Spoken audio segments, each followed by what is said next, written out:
Hello everyone.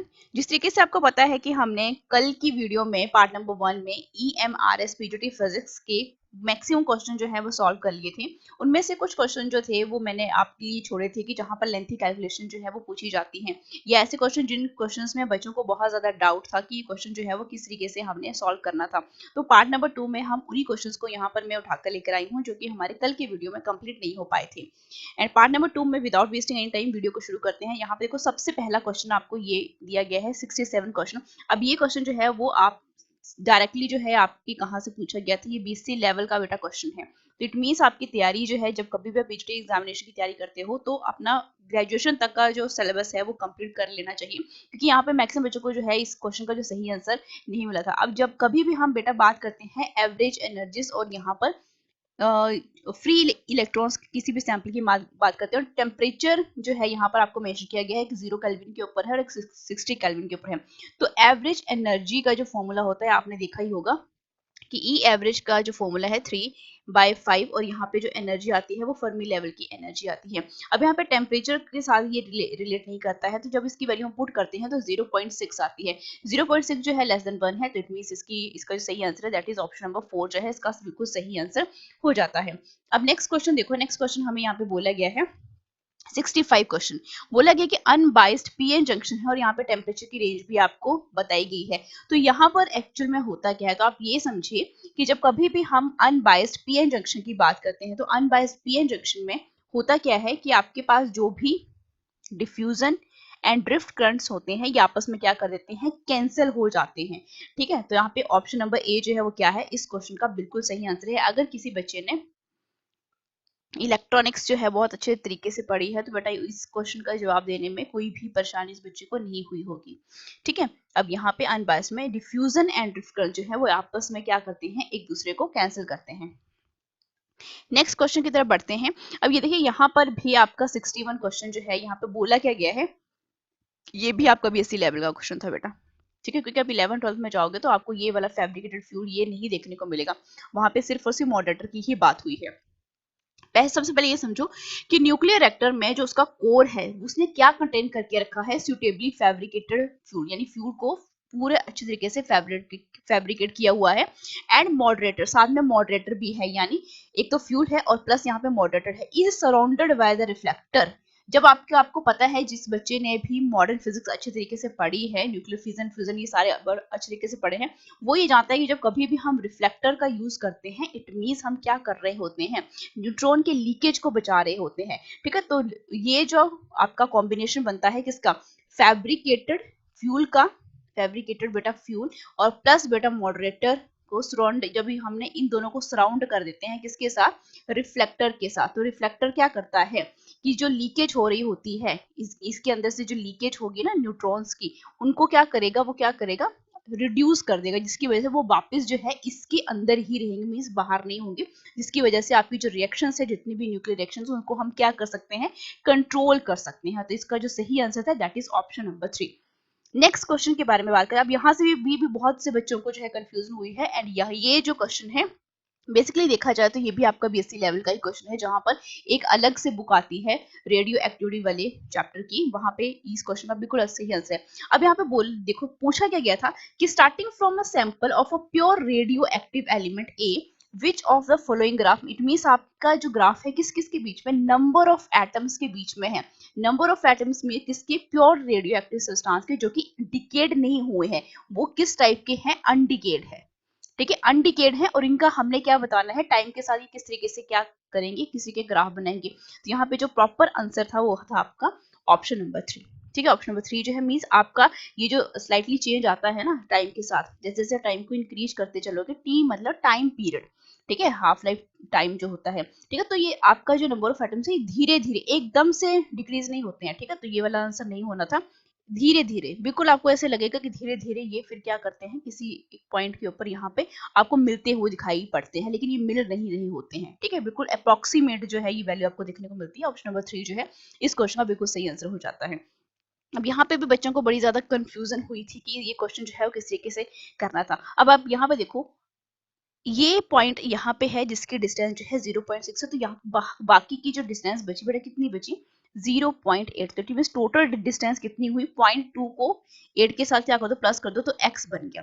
अब पहली image जो है बेटा यहाँ पर बनेगी 0.2 की, ठीक है, तो 0.2x बेटा यहाँ पर भी है, यहाँ पर भी है, यहाँ पर भी है, यहाँ पे भी है, ठीक है। अब ये जो आपके पास जो दूसरा आपके पास ये वाला जो 0.8 का बचा, उसकी जो आपकी इमेज बनेगी वो कहाँ पे बनेगी, 0.8x के ऊपर। तो 8x बेटा कहाँ पर है आपके पास, देखते चलो, यहाँ पर है, ठीक है।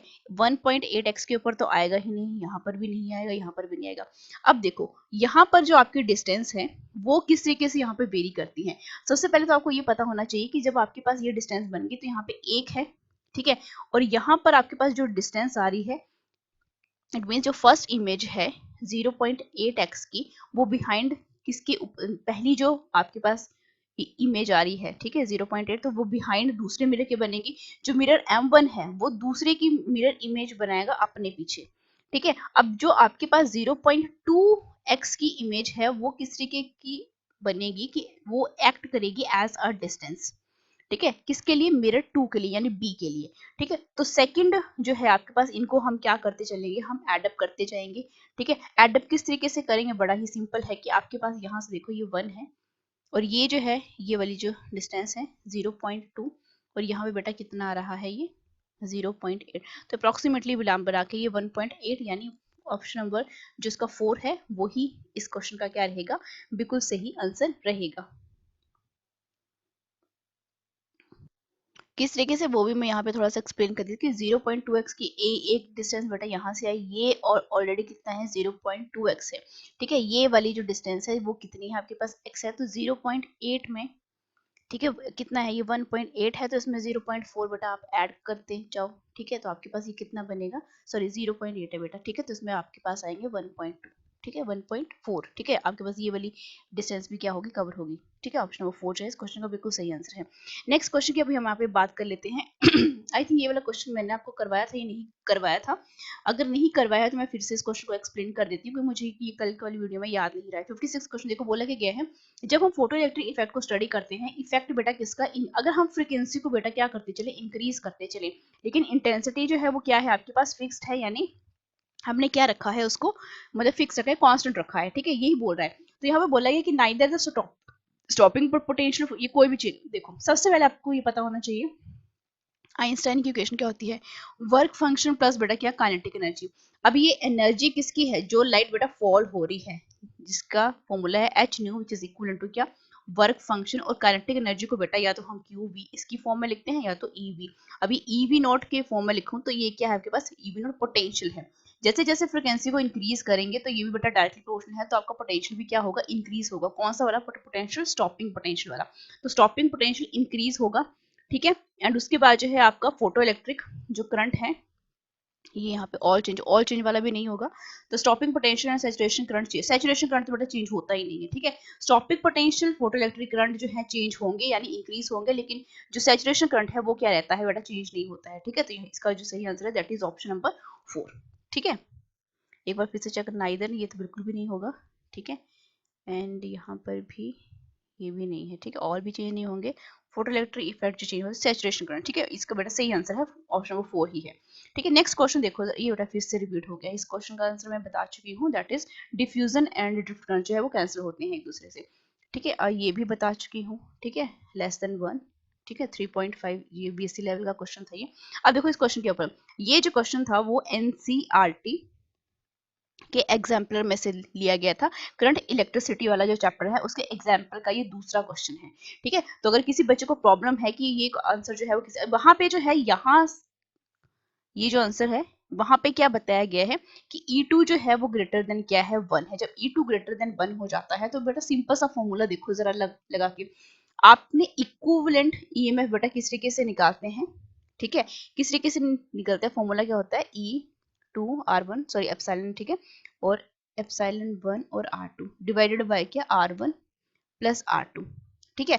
अब यहाँ पर जो है आपका ये जो इक्विवेलेंस है ये बेटा वेरी करती है, कैसे, E1 और E2 के बीच में किसकी वैल्यू जो है E1 और E2 के बीच में लाई करेंगी, ठीक है। सिंपल सा कॉन्सेप्ट आपको ही पता है, लेकिन ऑलरेडी क्वेश्चन में आपको क्या बताया कि E2 जो है वो क्या है आपका लेस देन है, मतलब E2 की जो वैल्यू है वो लेस देन है एप्सिलॉन 1 से, मैं E2 क्यों बोल रही हूँ उसको, ठीक है, E1 से लेस देन है, तो आप खुद पता लगा के देखो कि E की जो वैल्यू है, ठीक है, अब इसकी लेस देन वैल्यू है, इट मींस आपके पास E जो है वो लेस देन क्या आना चाहिए था, E2 आना चाहिए था, ठीक है, या E1 आना चाहिए था, ऑलरेडी ये स्मॉलर है, इट मींस E1 की वैल्यू जो है वो क्या है, ज्यादा है, ठीक है, तो इस क्वेश्चन का जो सही आंसर बनता है दैट इज ऑप्शन नंबर 4 ही बनता है, ठीक है, इंडिपेंडेंट ये भी नहीं होगा, ठीक है, ये तो आपके पास ऑलरेडी क्या है कि ऑप्शन लेस देन E है, ठीक है, तो E2 की वैल्यू बेटा आपकी क्या है, लेस देन E1, E1 जो है वो बड़ा है, ठीक है, आपको अगर क्वेश्चन में डिफिकल्टी होगी आप एनसीईआरटी का एग्जाम तक का सेकंड क्वेश्चन भी उठाकर देख सकते, वहां पर सिर्फ ये वाला जो कॉन्सेप्ट है इसको ग्रेटर देन लिखा गया है, वहीं पे इसका आंसर है,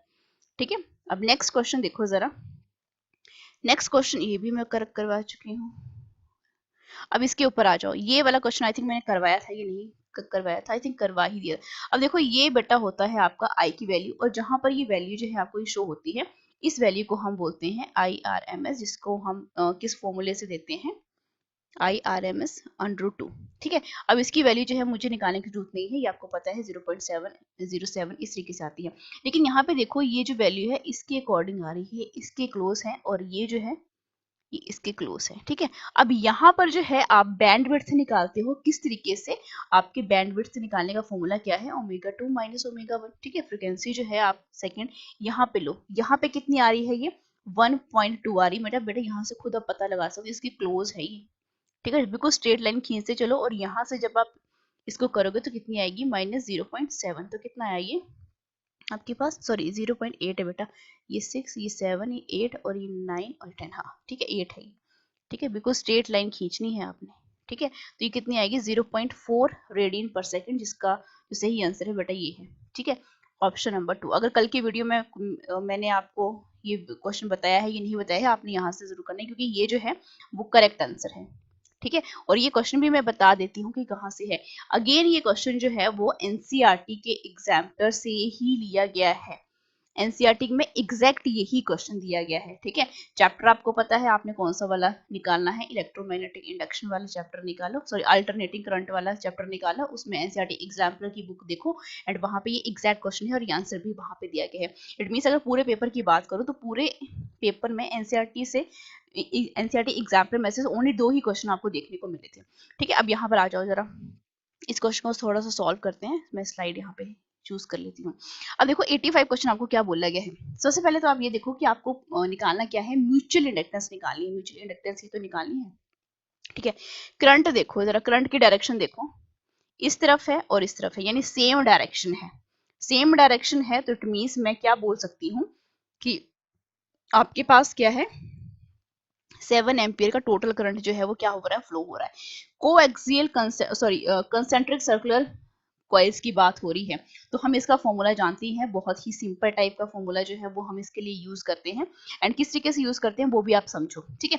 जब हम कभी भी बेटा बात करते हैं आपकी किसकी, इस वाले फॉर्मूले की, तो आपका जो म्यूचुअल इंडक्टेंस है किसके इक्वल आती है, आप देखो जरा, हमारे पास जो म्यूचुअल इंडक्टेंस का फॉर्मूला किस तरीके से निकल कर आता है, आप ये समझो, म्यूचुअल इंडक्टेंस जो है वो फ्लक्स डिवाइडेड बाय क्या होती है, करंट, ये फॉर्मूला है, या आप इस मेथड से करो, या आप इस मेथड से करो कि आपके पास जो म्यू नॉट, उसके बाद आता है आपके पास दैट इज पाई R1 का स्क्वायर डिवाइडेड बाय बेटा क्या 2R2, ये वाला फॉर्मूला है। फ्लक्स निकाल के देखो तब भी आपका सेम आंसर आ गया, हम जो छोटे वाले इसे चलते हैं, म्यू नॉट की वैल्यू जो है ऑलरेडी क्वेश्चन में दी गई है, दैट इज 4 पाई, और अगेन 4 पाई इंटू 10⁻⁻, बेटा -7, और पाई की वैल्यू फिर से मैं लिख देती हूँ 22, बेटा कितनी होती है बेटा 7, और R1 बेटा क्या है आपका 1 सेंटीमीटर है, ठीक है, तो इसको मैं मीटर में कन्वर्ट करती हूँ, तो कितना आएगा ये 10⁻², इसको मैं स्क्वायर करूंगी तो ये 1 डिवाइडेड बाय बेटा कितना हो गया, स्क्वायर करके 10⁻4। अब नीचे जो है 12 ये आया मेरे पास, और यहाँ पे 2 ऑलरेडी दिए गए हैं, ठीक है, एंड इसके बाद जो है यहाँ पे पाई की वैल्यू फिर से है, तो मीन्स यहाँ पे पाई की वैल्यू मुझे फिर से पुट करनी पड़ेगी, 4 पाई यानी 22 डिवाइडेड बाय क्या बेटा फिर से 7। अब यहाँ पे देखो 2 के साथ जो है ये 2 क्या हो गए, कट हो गए, मेरे पास क्या बचा 44 डिवाइडेड बाय क्या 7 इंटू 10⁻7, फिर से कितने बने 22 डिवाइडेड बाय 7, और यहाँ पे 10⁻, कितनी मैंने ऊपर इसको लेगी, ठीक है। अब यहाँ पे देखो इसको इसके साथ मल्टीप्लाई कर दो तो मेरे पास आते हैं 968 और ये 49 बना और यहाँ पे मेरे पास पावर कितनी आ गई। अब मैं इसको जब इसके साथ डिवाइड करती हूँ मेरे पास आता है ये 19.75 इंटू 10⁻11। अब क्या देखो ये आप क्वेश्चन में दिया गया है, बिल्कुल भी नहीं दिया। यहाँ पे पावर्स देखो 4 के ऊपर तो हम जाएंगे नहीं, 10 के ऊपर भी हम नहीं जा सकते हैं। अब ये दो पावर्स बची, ठीक है, 14 पावर हमें यहाँ पे बनाना है, तो इट मींस 6 को 14 बनाना है तो मैं 1.95 और यहाँ पे 3 डेसिमल के प्लेसेस के बाद क्या बन जाएगी ये 4। तो ये अप्रोक्सीमेटली बेटा किसके इक्वल आ रहा है 2 इंटू 10⁻⁻14 हेनरी। ठीक है, देख लो जरा क्वेश्चन जो है कौन सा वाला सही हो जाएगा। ऑप्शन नंबर आपके पास सेकंड जो है इस क्वेश्चन का बिल्कुल सही आंसर है। ठीक है, नेक्स्ट क्वेश्चन देखो जरा। नेक्स्ट क्वेश्चन है आपके पास 87 कि इंफ्रारेड, आपकी मुझे फिर से सॉल्व करना पड़ेगा। ठीक है, अब देखो यहाँ पे बोला क्या गया, इंफ्रारेड आपके पास क्या है, रेडिएशन है इतनी फ्रिक्वेंसी की, ट्रैवलिंग फ्री एक्स डायरेक्शन में जा रही है। ठीक है, मतलब ये मैं मान लेती हूँ कि एक्स डायरेक्शन में जा रही है ये। ठीक है, उसके बोला गया है कि आपके पास इलेक्ट्रिक फील्ड जो है वाई एक्सिस में है। ठीक है, इलेक्ट्रिक फील्ड, तो ऑब्वियस सी बात है बेटा जब कोई वेव जो है इस तरीके से ऑसिलेट कर रही हो, ध्यान से सुनते जाना कि जब कोई वेव जो है वो इस तरीके से ऑसिलेट कर रही हो तो आपके पास जो है मैग्नेटिक फील्ड की जो डायरेक्शन आती है, या मैं ये बोलूँ कि मैग्नेटिक फील्ड जो है हम किस तरीके से जो है हम यहाँ पे शो करते हैं। जो भी वेव कौन सी प्रोपेगेट हो रही है, ये वाली जिसकी फ्रिक्वेंसी बेटा ये मैं साथ में लिख भी देती हूँ, जो वेव प्रोपेगेट हो रही है इन द डायरेक्शन, इस डायरेक्शन में, is perpendicular to the oscillating, जहां पे आपकी पेस इलेक्ट्रिक एंड मैग्नेटिक फील्ड जो है दोनों क्या रहेंगे परपेंडिकुलर। तो ये भी बेटा इसके क्या है परपेंडिकुलर है, क्योंकि इसी डायरेक्शन में ये पास होती जा रही है। तो आपका जो वेक्टर आएगा वो किस कंपोनेंट के साथ आएगा, के कंपोनेंट के साथ आएगा। ठीक है, ये बात आपने याद रखनी है। अगर कल की उसमें मैंने क्वेश्चन में करवाया है, मैंने आई कैप के साथ बताया है, वो वाला क्वेश्चन आपने नहीं अटेम्प्ट करना है। ठीक है, अब यहाँ पे खुद आप देख लो निकालना क्या है हम लोगों ने, इतना तो फॉर्मूला जानते होंगे कि इलेक्ट्रिक फील्ड जो है वो बी और क्रॉस सी के इक्वल होती है। मैग्नेटिक फील्ड मुझे निकालनी है तो ई डिवाइड, तो ई की वैल्यू कितनी है 9.3, 3 इंटू 10⁻8, तो ये कितना बनेगा मेरे पास 3.1 इंटू 10⁻, बेटा क्या आपके पास -8। ठीक है, ओके 9.3, हाँ ठीक है। तो ये किस वेक्टर के साथ आएगी, के वेक्टर के साथ आएगी। ठीक है, के वेक्टर के साथ आएगी, जिससे ओ सॉरी बेटा मैंने यहाँ पे लगाया नहीं -8, तो के वेक्टर बेटा कहाँ पे है, पॉजिटिव के साथ ही आ रहा है ना, यहाँ पॉजिटिव नेगेटिव तो आएगा नहीं। ये भी ये आई के साथ है, ये के साथ है, के के साथ बस ये बचा जो पॉजिटिव के साथ आ रहा है। ऑप्शन नंबर ए जो है ये बेटा बिल्कुल राइट आंसर है। ठीक है, नेक्स्ट देखो जरा। नेक्स्ट आपको बोला गया है ये 99 क्वेश्चन। देखो 99 क्वेश्चन ये मैंने बताया था आपकी, इसका जो आंसर है दैट इज आपका 2 है। 2 किस तरीके से है, अब यहाँ पे देखो पोटेंशियल तो बेटा आप निकाल लोगे, यही आएगा पोटेंशियल।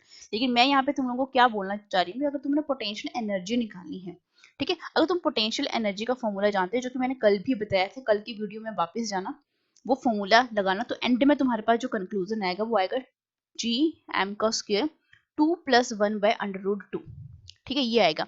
अब देखो यहाँ पे -2 g m का स्क्वायर और 2 + 1 को डिवाइड कर दो बेटा, 1 डिवाइडेड बाय 1 4 1, क्योंकि √2 की वैल्यू बेटा ये होती है। ठीक है, जब इसको डिवाइड करोगे तो अप्रोक्सीमेटली 5.47 है ना, 47 आएगा बेटा ये 47। ठीक है, और ये क्या बनेगा जी एम का स्क्वायर, तो देख लो यहाँ पे। ठीक है, यही आपको बोला गया है, यही है 41 अप्रोक्सीमेटली, और ये पोटेंशियल भी आप निकाल सकते हो। ठीक है, पोटेंशियल का डायरेक्ट फॉर्मूला, इसमें आई थिंक किसी को भी प्रॉब्लम जो है वो नहीं होने वाली है। अब इस वाले क्वेश्चन के ऊपर आ जाओ। इस क्वेश्चन में मैक्सिमम ऑफ द स्टूडेंट्स को जो है वो परेशानी हुई है। ठीक है, और मैंने कल भी बताया था कि इस क्वेश्चन को करने के 2 मेथड से बच्चा कर सकता है। अब यहाँ पर सबसे पहले आप ये समझो कि सिस्टम बेटा क्या दिया गया है, ये 6 kg का वेट है, ये सॉरी मास है, और बेटा नेक्स्ट आपके पास 2 kg का है, उसके बाद क्या है आपका 1 kg का है, 1 kg का, 4 kg का है, 4 kg का है बेटा। ठीक है, उसके बाद इसको पुली के सहारे इस तरीके से इनको रखा गया है और यहाँ पर इस मास को हंग किया गया है, जिसका मास जो है 6 kg है। अब सबसे पहले तुम ये समझो यहाँ पे टोटल मास कितना बना 12 kg, और यहाँ पे कितना बना आपके पास 6 kg। जो मास ज्यादा है वो पूरे सिस्टम को अपनी तरफ लेके जाएगा, यानी एक्सलेशन जो है वो इस तरफ है। अब टोटल एक्सलेशन कैसे निकालते हैं मैंने आपको कल भी बताया था, कल की वीडियो में मैंने आई थिंक इसका आंसर बिल्कुल भी नहीं करवाया है। यहाँ पे जो आंसर आता है net pulling force divided by बेटा क्या टोटल मास। नेट पुल कौन कौन से फोर्सेज जो है पुल कर रही है, कौन कौन से मासेस हैं बेटा, 12 ग्राम ये टोटल, और ये किसको कर रहे हैं, 6 को, यानी माइनस कर दो एंड टोटल मास सभी को क्या कर दो, सम अप कर दो, कितना आएगा 18। तो 6/18 कितने बने मेरे पास, 1/3। इट मीन्स एक्सेलरेशन मुझे कितना बना, 1/3 मीटर पर सेकेंड का स्क्वायर, ये बना। अब देखो, अब आ जाओ जरा टेंशन के ऊपर, ये टेंशन T1 है, ये टेंशन T2 है, ये टेंशन बेटा T3 है, इसको आप T3 बोलो, ठीक है। अब या इसको T4 बोलो, T4 तो आएगा नहीं, ये T3 सेम एक्सटेंशन के साथ जो है ऊपर जाएगा। कहाँ एक्सलेट हो रही है बॉडी, इससे, तो यहाँ पे जिस तरफ को एक्सलेट आपकी बॉडी हो रही होती है वो वाला मास हम सबसे पहले देखते हैं। तो यहाँ पे कितना है, ये 60, ठीक है। इसको मैंने अगर इसको एम जी के साथ, तो एम बेटा कितना है 6 है, और जी की वैल्यू 10 पुट करी तो 60 आ गया। उसके बाद दूसरी फोर्स, सामने वाली फोर्स कितनी है T1, और यहाँ पे कितना बना ये 6A, तो A की वैल्यू बेटा 1/3, तो इसको किया मैंने, तो T1 की जो वैल्यू है मुझे कितनी मिली, 58 न्यूटन, ये तो आ गई T1। T2 कैसे निकलेगा, T2 बेटा यहाँ पे है, ठीक है। उससे पहले वाली कौन सी फोर्स इसको खींच रही है, T1 वाली, तो T1 माइनस T2 कितना बनेगा, ये दूसरा कौन किस मास को खींच रही है, 2A को, यानी 2/3। एक्सेलरेशन की वैल्यू पुट कर, T1 की value 58 minus T2 is equal to 2/3। अब 2/3 को बेटा डिवाइड करके देख लो, 0.67 आएगा, ठीक है।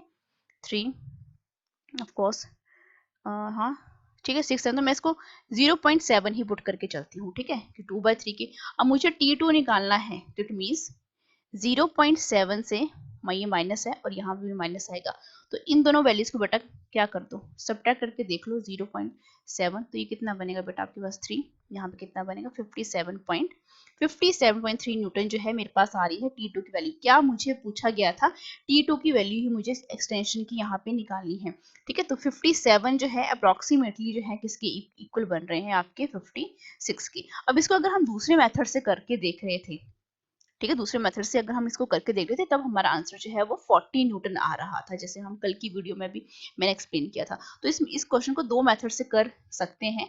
अब देखते हैं कि आपका जो पेपर, जिसने पेपर डाला है वो कौन सा जो है मेथड जो है इसमें उसने लगाया है, ठीक है, क्योंकि यहाँ पे दोनों ऑप्शन ही आ रहे हैं, ठीक है। तो आपने इस क्वेश्चन में ज्यादा कंफ्यूज नहीं होना है, पूरा मैंने आपको ये एक्सप्लेन कर दिया है कि ये क्वेश्चन जो है वो किस तरीके से जो है सॉल्व होगा, ठीक है। इस क्वेश्चन में जो मैक्सिमम स्टूडेंट जो गलती करेंगे वो क्या करेंगे, अब देखो नॉर्मली जो है वो यहाँ तक बच्चे जो है इसका फ्री बॉडी डायग्राम बना लेंगे कि आपने क्या किया, 60 minus T1 which is equivalent to क्या लिखेंगे, 6A लिखेंगे, एंड दूसरे के लिए आपके पास कौन सी वैल्यू आएगी, that is T1 minus T2 which is equivalent to कितना आएगा 2A। तो यहाँ इन दोनों को प्लस या जो भी आपके यहाँ पे क्या करो, अगर आप प्लस करके देखो 60 माइनस T1, और यहाँ पर आपने क्या किया, इसको प्लस कर दिया T1 और माइनस T2, तो और यहाँ पे दोनों को हम क्या कर रहे हैं, प्लस कर रहे हैं, तो यहाँ पे 8A आएगा, तो यहाँ से कैंसिल हो गया। तो 60 माइनस T2 जो है किसके इक्वल है, आपकी 8A की, ठीक है। तो यहाँ पर आपका जो है आपका T2 जो है विच इज इक्वलेंट टू, यहाँ पे आप एक्सेलरेशन की वैल्यू जो है इस तरीके से भी निकाल सकते हैं, ठीक है। अब बहुत बच्चे ऐसे करेंगे कि फिर आगे से आगे फ्री बॉडी डायग्राम अलग से अलग बना के चलेंगे, लेकिन आप पूरे सिस्टम को देखो, ठीक है। पूरे सिस्टम को देखने से आपको पता है कि 3 जो है यहाँ पे एक तरफ है और एक्सेलरेशन जो है वो किस तरफ हो रहा है, इस तरफ, क्योंकि मास जो है इस वाले सिस्टम का ज्यादा है, तो ये क्या करेगा, इसको अपनी तरफ इस तरीके से एक्सेलरेट करेगा। तो जब 3 मासेस, 2 मासेस, 5 मासेस जो हैं किसी एक वजन के साथ बड़े तरीके से हैंग किए जाते हैं, तब हम एक्सेलरेशन के लिए कौन सा फॉर्मूला लगाते हैं, ये वाला, ठीक है।